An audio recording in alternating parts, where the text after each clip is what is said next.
answer questions at the end too if anybody has questions, but I use tubes and jars of paint and large brushes, and I have 2 rolling tables so I can move them all around. I'm going to show you this is more of a, it shows you that detail.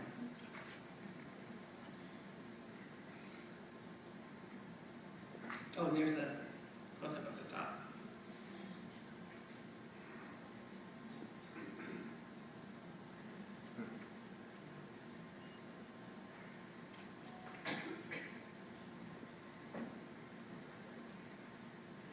And when I was hanging this show, I remembered when I first started doing the donut paintings, I had a writer who wanted to do a piece on me, and I started talking with her, and I became increasingly uncomfortable with her take on my work, because I realized that she thought I did paintings of donuts, whereas I thought I did paintings of donuts.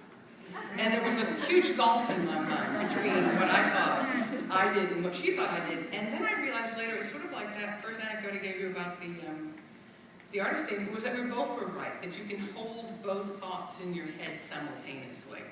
And Bruce Ferguson gave a really beautiful definition in one of his essays for a Site Santa Fe catalog, the definition of an oxymoron, where he says, an oxymoron is where 2 seemingly incompatible elements can work together. It's not a reconciliation of the opposites, but it's a space of limbo, a space of undecidability, in which choice is suspended and contrary impulses occupy the same position simultaneously. And I love that. I felt it was almost the definition of the work, because you hold these 2 thoughts in your mind at the same time. Yes, it's a donut, and yes, it's also about 16th century Spanish painting. Sometimes it's about Rubens, and that you can have those different things going on at all at the same time was what, for me, was the interesting thing. It was sort of the impetus for the series altogether. And the other thing I was working about the same time, this last painting, this is called Back Alley.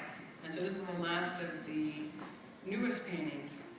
And Ken Johnson recently wrote a review where he started it off saying, making a painting is like packing a suitcase. You put in only what you need for the trip.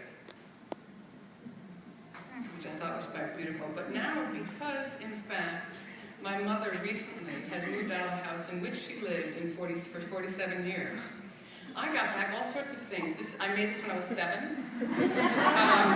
And it's lost a leg and an arm. But it says on the bottom, Emily, and so I know it's mine. And I just cannot believe she saved it for all those years.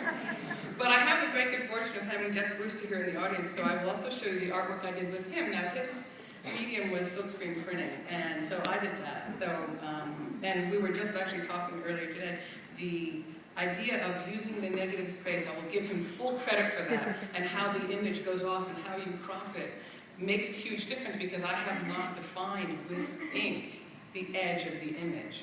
This is St. Basil's, and the other thing, though, that Jeff was extremely prescient with, because I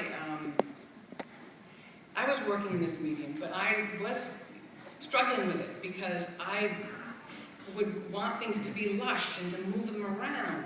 And he said, well, you know, you're just a frustrated painter. Now, this was years before I picked up a paintbrush, so I have to give him credit for that. And here's another one that I did when I was working with him. And it's interesting to think about back to your teachers and what they did for you. And I loved working in silkscreen. It wasn't my medium. And so I can honestly say that he didn't teach me a way to make something or a way to, a technique, but he really taught me how to think. And I remember so clearly, or he opened my mind in new ways of thinking. And there were 2 things I remember really quite clearly was when I wish I still had this. At one point I thought, oh, I should make a film. I'm going to make a little claymation, an animation film. And what if I did this and what if I did that? And we were talking together, and he said, well, follow those what-ifs. I thought, that's great, I should do that. And then I talked some more, and I said, well, I'll start it next week. And he said, why don't you start it right now? And I thought, my God. And I remember those 2 things. If I was trying to keep them with me, it's like, follow your what-ifs. and start them right now. And with that I will end.